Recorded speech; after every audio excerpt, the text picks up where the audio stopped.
અને આ તમામ મુદ્દાઓ પર અલગ અલગ રાજકીય પક્ષોના જે પ્રવક્તા છે તેમની નિવેદન સામે આવ્યું છે, તેમનું શું કહેવું છે તે પણ સામે આવ્યું. અને હવે આ જ મુદ્દે અમારા સંવાદદાતા રાજકોટથી જોડાઈ ચૂક્યા છે મયુર, આ આખી જ અત્યારે જે રિસોર્ટ પોલિટિક્સ રાજકોટ સિવાય પણ અનેક વિસ્તારો છે, અનેક એવા સ્થળો છે જ્યાં ખેલાઈ રહ્યો છે, તેને લઈને આપની પાસે શું વિગતો છે?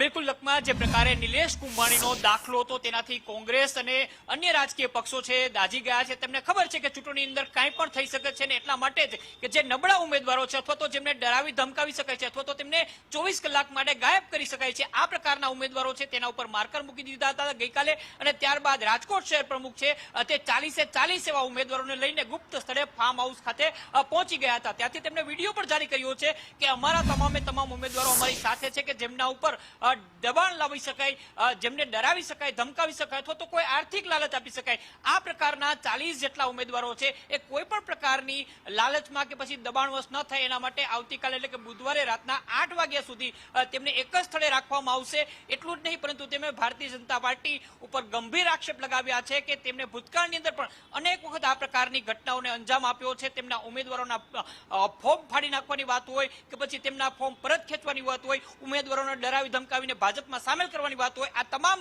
ગતિવિધિઓ છે ભાજપ કરતો રહ્યું છે. એટલા માટે આ ચૂંટણીની અંદર એક પણ પ્રકારનું પગલું ભાજપ ના ભરે, એક પણ ઉમેદવાર છે બિનહરીફ ના થાય, એ પ્રકારની ગણતરીના આધારે કોંગ્રેસે આગમચેતીના ભાગરૂપે આ પગલું લીધું હતું. હાલ તમામ જે કોંગ્રેસના ઉમેદવારો છે પૈકીના 40 ઉમેદવારો છે એ શહેર પ્રમુખની સાથે એક ગુપ્ત ફાર્મ હાઉસની અંદર રાખવામાં આવ્યા છે અને આવતીકાલે સાંજે તેઓ રાજકોટ પરત ફરશે. ઉલ્લેખનીય છે લખમાં કે આવતીકાલે બપોરના 3:30 વાગ્યા સુધી ફોર્મ પરત ખેંચવાનો અંતિમ દિવસ છે અને અત્યાર સુધીની અંદર એક પણ ફોર્મ છે એ પાછું નથી ખેંચાયું. એટલે જે પ્રકારનું રાજકોટ મહાપાલિકાનું ચિત્ર સામે આવી રહ્યું છે, આવતીકાલે બપોરે 3:30 વાગે ચિત્ર ક્લિયર થશે અને ત્યારબાદ જ તમામ ઉમેદવારો છે કોંગ્રેસના એ રાજકોટ પરત ફરશે.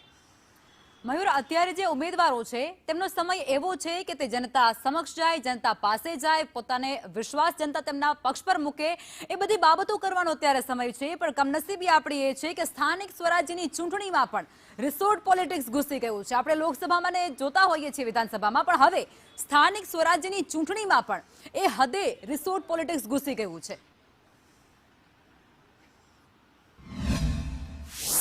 બિલકુલ લખમાં જે પ્રકારની ગતિવિધિ છેલ્લા 5-6 વર્ષની અંદર ગુજરાતના રાજકારણમાં હોય, દેશના રાજકારણની અંદર થઈ, એ તમામ ગતિવિધિઓથી બોધપાઠ કોંગ્રેસ લેતું હોય એ પ્રકારની વિગતો સામે આવી રહી છે. એક તરફ કોંગ્રેસ પોતાના ઉમેદવારોને બચાવવા માટેની આ રણનીતિ ઉપર આગળ વધી રહ્યું છે, તો બીજી તરફ રાજકોટની અંદર ચાહે હોય કે પછી સૌરાષ્ટ્રમાં ક્યાંય પણ ગઈકાલે એક સાથે તમામ વિસ્તારોની અંદર ભાજપના કાર્યાલયો ખુલ્યા હતા. પ્રથમ સભા પણ ભાજપે યોજી લીધી હતી, પોતાના કાર્યકર્તાઓની સાથે સાથે જનતાને પણ તેમને સંબોધી દીધી હતી. એટલે ભારતીય જનતા પાર્ટી છે એક તરફ પ્રચાર માટે જઈ રહી છે, લોકોની વચ્ચે જઈ રહી છે, બીજી તરફ કોંગ્રેસને પોતાના ઉમેદવારો છે બચાવવામાં પડી રહ્યા છે. રિસોર્ટ પોલિટિક્સ છે એ કરવી પડી રહી છે. ભૂતકાળની અંદર રાજ્યસભાની જ્યારે ચૂંટણી હતી ત્યારે પણ આ જ પ્રકારનું ધારાસભ્યો સેવિંગ અભિયાન છે કોંગ્રેસે ચલાવ્યું હતું. રાજ્યસભાની ચૂંટણીની અંદર ક્રોસ વોટિંગ ના થાય, ધારાસભ્યોએ પાર્ટી ના બદલે, એ માટે પણ રાજકોટની અંદર એક ફાર્મ હાઉસની અંદર ધારાસભ્યોને લાવવામાં આવ્યા હતા. એમાંથી એક ધારાસભ્ય, જસદણના ધારાસભ્ય હતા ભોળાભાઈ, એ છટકી ગયા હતા અને ત્યારબાદ તેમને પક્ષ પલટો કર્યો હતો. આ બધી જ ઘટનાઓ છે તેનાથી કોંગ્રેસ છે તે સબક લઈ રહી છે અને પોતાની જે સંપત્તિ ઉમેદવારોના રૂપમાં છે તેને બચાવવા માટેની કોશિશ કરી રહી છે. જી બિલકુલ મયુર, આપ જોડાયા તે બદલ આપનો આભાર.